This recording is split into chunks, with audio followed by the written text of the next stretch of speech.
117ರಲ್ಲಿ ಖರಾಬು ಇದೆ. ಸರ್ವೆ ದಾಖಲೆಗಳ ಪ್ರಕಾರನೂ ಎಲ್ಲ ದಾಖಲೆಗಳನ್ನು ಬಂಡೆ ಖರಾಬು ಇದೆ.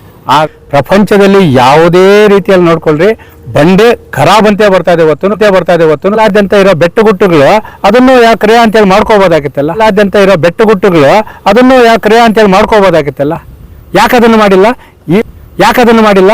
ದಂಡಾಧಿಕಾರಿಗಳು ಪ್ರಾಮಾಣಿಕವಾಗಿ ಸರ್ಕಾರಿ ಆಸ್ತಿಗಳನ್ನು ಉಳಿಸಬೇಕಂತೇಳಿ ತಾಲೂಕು ದಂಡಾಧಿಕಾರಿಗಳ ನಡೆಗೆ ಸರ್ಕಾರಿ ಆಸ್ತಿಗಳನ್ನು ಉಳಿಸುವ ಕಡೆಗೆ ಅಂತೇಳಿ ದೇವರಾಯ ಸಮುದ್ರ ಕಂದಾಯ ಸರ್ವೆ ನಂಬರ್ 117ರಲ್ಲಿ 2 ಎಕರೆ 14 ಗುಂಟೆ ಬಂಡೆ ಖರಾಬು ಇದೆ. ಸರ್ವೆ ದಾಖಲೆಗಳ ಪ್ರಕಾರನೂ ಎಲ್ಲ ದಾಖಲೆಗಳನ್ನು ಬಂಡೆ ಖರಾಬು ಇದೆ. ಆದರೆ ಈ ಒಂದು ಶಂಕರ್ ರೆಡ್ಡಿ ಕುಟುಂಬಕ್ಕೆ ಕಂದಾಯ ಅಧಿಕಾರಿಗಳು ಒಂದು ಸರ್ವೆ ನಂಬರ್ 117ರ ಒಂದು ಬಂಡೆ ಖರಾಬನ್ನು 2 ಎಕರೆ 17 ಗುಂಟೆಗೆ ಈ ಒಂದು ದಾಖಲೆಗಳನ್ನು ನಕಲಿ ದಾಖಲೆಗಳನ್ನು ಸೃಷ್ಟಿ ಮಾಡಿ ಅವರಿಗೆ ಮಂಜೂರಾತಿ ಮಾಡಿ ಕ್ರಯ ಅಂತೇಳಿ ಬರ್ತಾ ಇದೆ. ಪ್ರಪಂಚದಲ್ಲಿ ಯಾವುದೇ ರೀತಿಯಲ್ಲಿ ನೋಡ್ಕೊಳ್ರಿ ಬಂಡೆ ಖರಾಬ್ ಅಂತೇ ಬರ್ತಾ ಇದೆ ಹೊತ್ತು ಕ್ರಯ ಅಂತ ಎಲ್ಲಿ ಬರಲ್ಲ. ಇವತ್ತು ಈ ಬಂಡೆ ಕ್ರಯ ಅಂತೇಳಿ ಬಂದರೆ ಕೋಲಾರ ಜಿಲ್ಲಾದ್ಯಂತ ಇರೋ ಬೆಟ್ಟಗುಟ್ಟುಗಳು ಅದನ್ನು ಯಾಕೆ ಕ್ರಯ ಅಂತೇಳಿ ಮಾಡ್ಕೋಬೋದಾಗಿತ್ತಲ್ಲ. ಯಾಕೆ ಅದನ್ನು ಮಾಡಿಲ್ಲ? ಈ ಒಂದು ರಾಷ್ಟ್ರೀಯ ಹೆದ್ದಾರಿ 70 ಪಕ್ಕದಲ್ಲಿರುವ ಕೋಟ್ಯಾಂತರ ರೂಪಾಯಿ ಬೆಲೆ ಬಾಳುವಂತಹ ಈ ಜಮೀನಿಗೆ ಯಾಕೆ ದಾಖಲೆಗಳು ಸೃಷ್ಟಿ ಮಾಡಿ ಕ್ರಯ ಅಂತೇಳಿ ತೋರಿಸ್ತಾ ಇದ್ದಾರೆ? ಒಬ್ಬ ತಾಲೂಕು ದಂಡಾಧಿಕಾರಿಗಳು ಪ್ರಾಮಾಣಿಕವಾಗಿ ಸರ್ಕಾರಿ ಆಸ್ತಿಗಳನ್ನು ಉಳಿಸಬೇಕಂತೇಳಿ ಎಷ್ಟೇ ಪ್ರಯತ್ನ ಪಟ್ಟರು ಅವರ ಕೆಳ ಹಂತದ ಕಿರಿಯ ಅಧಿಕಾರಿಗಳಾದಂಥ ಆವಣೆ ಒಬ್ಬಳಿರ್ಬೋದು, ದುಕ್ಸಂದ್ರ ಒಬ್ಬಳಿರ್ಬೋದು, ಯಾರೇ ಅಧಿಕಾರಿಗಳಿರ್ಬೋದು, ಕಂದಾಯ ಸರ್ವೆ ಅಧಿಕಾರಿಗಳು ಪಾರದರ್ಶಕವಾಗಿ ಪ್ರಾಮಾಣಿಕವಾಗಿ ಕೆಲಸ ಮಾಡದೇ ಇದ್ರೆ ತಾಲೂಕು ದಂಡಾಧಿಕಾರಿಗಳ ಪ್ರಾಮಾಣಿಕತೆಗೆ ಬೆಲೆ ಎಲ್ಲಿರ್ತದೆ?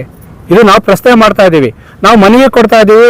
ಇವತ್ತು ತಾಲೂಕು ದಂಡಾಧಿಕಾರಿ ಪ್ರಾಮಾಣಿಕವಾಗಿ ನಾವು ಸರ್ಕಾರಿ ಆಸ್ತಿಗಳನ್ನು ಉಳಿಸಬೇಕು, ತಾಲೂಕು ದಂಡಾಧಿಕಾರಿಗಳ ನಡೆಗೆ ಸರ್ಕಾರಿ ಆಸ್ತಿಗಳನ್ನು ಉಳಿಸುವ ಕಡೆಗೆ ಅಂತೇಳಿ ಒಂದು ಕಾರ್ಯಕ್ರಮನೂ ಮಾಡಿದರು. ಅದಕ್ಕೂ ನಾವು ರೈತರನ್ನ ಸಂಪೂರ್ಣವಾಗಿ ಬೆಂಬಲವನ್ನು ಕೊಡ್ತೀವಿ. ಅವರು ಆ ಕಾರ್ಯಕ್ರಮ ಮಾಡಿದಾಗ ಅವರು ಬೆಂಗಳೂರು ಮೂಲದವರಿಂದ ಭೂಗಳರಿಂದ ಅವ್ರಿಗೆ ಉತ್ತರನೂ ಬಂದೈತೆ, ಅದೆಲ್ಲ ನಿಭಾಯಿಸ್ಕೊಂಡು ಇದು ಮಾಡ್ತಾ ಇದ್ದಾರೆ. ಆದರೆ ಇವತ್ತು ನಾವು ಕೇಳ್ತಾರೆ ಸರ್ವೆ ನಂಬರ್ 117ರಲ್ಲಿ ಅದರ ಜೊತೆಗೆ ಇವತ್ತು ಮುಳಬಾಗಿಲು ಕ್ಷೇತ್ರವನ್ನು ನಾವು ಅಭಿವೃದ್ಧಿ ಮಾಡಬೇಕು, ಜನಸಾಮಾನ್ಯರಿಗೆ ಏನಾದರೂ ಒಂದು ಇದು ಮಾಡಬೇಕು ಅಂತೇಳಿ ಈ ಕ್ಷೇತ್ರದ ಒಂದು ಜನಪ್ರಿಯ ಶಾಸಕರಾದಂಥ ಸಮೃದ್ಧಿ ಮಂಜಣ್ಣವರು ಸಹ ಸರ್ಕಾರಿ ಆಸ್ತಿಗಳನ್ನು ಉಳಿಸಲು ಕಂದಾಯ ಅಧಿಕಾರಿಗಳನ್ನು ಸಹಕರಿಸಲ್ಲ ಅಂತೇಳಿ ಆರೋಪ ಮಾಡ್ತಾ ಇದ್ದಾರೆ. ಅದಕ್ಕೆ ತಕ್ಕಂತೆ ಇಲ್ಲಿನ ಕೆಲವರು 15-20 ವರ್ಷಗಳು ಇಲ್ಲೇ ಠಿಕಾಣಿ ಊರಿರೋರು ಭೂಗಳ ಜೊತೆ ಮಾಡ್ತಾ ಇದ್ದಾರೆ. ಈ survey number 117, survey number 53, survey number 112, survey number 115 survey ಮಾಡುವಾಗ ಬೆಂಗಳೂರು ಬೋರ್ಡದವ್ರು ಬಂದು AC ಕಾರಲ್ಲಿ ಬಂದಾಗ ಇಲ್ಲಿನ ಕಂದಾಯ ಅಧಿಕಾರಿಗಳು ಅವ್ರ ಜೊತೆ ಹೋಗಿ ಮಾತುಕತೆ ಮಾಡಿಕೊಂಡು ನೀವು ಸರ್ವೆ ಇಲಾಖೆ ಅಧಿಕಾರಿಗಳ ಮೇಲೆ ಒತ್ತಡ ಹಾಕೋದು ಯಾವ ನ್ಯಾಯ? ಇದು ನಾವು ಪ್ರಶ್ನೆ ಮಾಡ್ತಾ ಇದ್ದೀವಿ.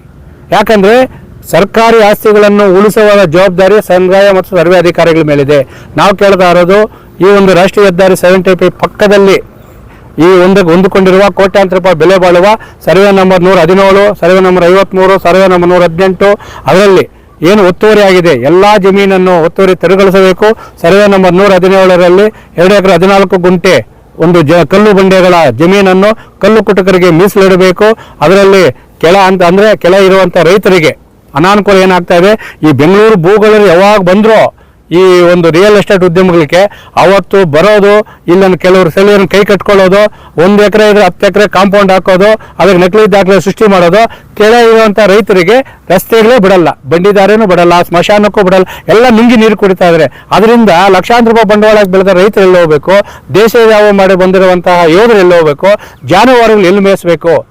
ನಾವು ಈ ಒಂದು ದೇವರಾಯ ಸಮುದ್ರ ಕಂದಾಯ ಸರ್ವೆ ನಂಬರ್ 117ರಲ್ಲಿನ ಒಂದು 2 ಎಕರೆ 14 ಗುಂಟೆ ಬಂಡೆ ಖರಾಬು ಜಮೀನು ಉಳಿಸಿ ಕಲ್ಲು ಕುಟುಕರಿಗೆ ಮೀಸಲಿಟ್ಟು ರಾಷ್ಟ್ರೀಯ ಹೆದ್ದಾರಿಯಿಂದ 50 ಮೀಟರ್ ಅಷ್ಟೇ ಬರೋದು, 50 ಮೀಟರಲ್ಲಿ 15-20 ಅಡಿ ಈ ಒಂದು ಬಂಡಿ ದಾರಿಯನ್ನು ಅಭಿವೃದ್ಧಿ ಮಾಡಿ ರೈತರಿಗೆ ಅನುಕೂಲ ಮಾಡಿಕೊಡ್ಬೇಕು.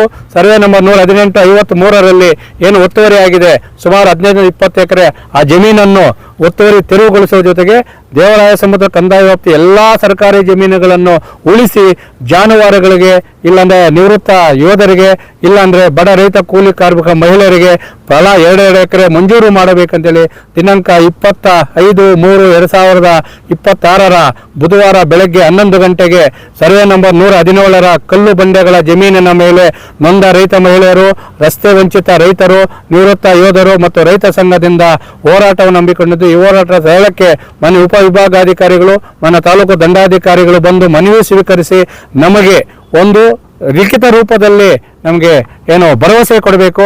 ಅದುವರೆಗೂ ಬಿಡೋದಿಲ್ಲ. ನಮ್ಮ ಮನವಿಗೆ ಏನಾದ್ರು ಸ್ಪಂದಿಸಿ ಏನೋ ಬರ್ತಾರೆ, ಹೋರಾಟ ಮಾಡ್ತಾರೆ, ಮನವಿ ಕೊಡ್ತಾರೆ ಅಂದರೆ ಮನವಿ ಸ್ವೀಕರಿಸೋದು ಬೇಡ.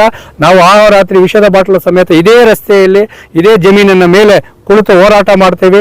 ಯಾಕಂದರೆ ನಮ್ಮ ಹೋರಾಟಕ್ಕೆ ನಾವು 15 ದಿನದ ಮುಂಚೆಯೇ ಸಂಬಂಧಪಟ್ಟ ಪೊಲೀಸ್ ಇಲಾಖೆ, ಕಂದಾಯ ಇಲಾಖೆ ಎಲ್ಲ ಅಧಿಕಾರಿಗಳಿಗೂ ನಾವು ಮನವಿಯನ್ನು ನೀಡಿ ಒತ್ತಾಯ ಮಾಡಿದ್ದೀವಿ. ನಮ್ಮ ಹೋರಾಟ ಕಲ್ಲು ಬಂಡೆ ಉಳಿಯಬೇಕು, ರೈತರಿಗೆ ರಸ್ತೆಯಾಗಬೇಕು, ಜಾನುವಾರುಗಳಿಗೆ ಜಮೀನು ಉಳಿಯಬೇಕು ಮತ್ತು ಪ್ರಾಮಾಣಿಕ ಕೆಲಸ ಮಾಡಿರುವ ತಹಸೀಲ್ದಾರ್ ಅವರ ಪರಿಶ್ರಮಕ್ಕೆ ತಕ್ಕ ಪ್ರತಿಫಲ ಮತ್ತು ತಾಲೂಕಿನ ಅಭಿವೃದ್ಧಿ ಅಧಿಕಾರರಂತ ಸಮೃದ್ಧಿ ಮಂಜಣ್ಣನವರ ಒಂದು ಅಭಿಲಾಷೆಗೆ ಸರ್ಕಾರಿ ಭೂಮಿ ಉಳಿಲೇಬೇಕೆಂದೆಂಬ ಹೋರಾಟಕ್ಕೆ ಸಮಸ್ತ ರೈತ ಕೂಲಿ ಕಾರ್ಮಿಕರು, ನಿವೃತ್ತ ಯೋಧರು ಸಹಕರಿಸಬೇಕು. ನಮ್ಮ ಹೋರಾಟ ಜಯ ಸಿಗುವವರೆಗೂ ನಾವು ಹೋರಾಟ ಹಿಂಪಡೆಯಬಾರದಂತೇಳಿ ಈ ಮೂಲಕ ತಾಲೂಕು ದಂಡಾಧಿಕಾರಿಗಳಿಗೆ ಮನವಿ ಜೊತೆಗೆ ಮತ್ತೆ ಭೂಗಳರಿಗೆ ಎಚ್ಚರಿಕೆಯನ್ನು ನೀಡ್ತಾ ಇದ್ದೀವಿ.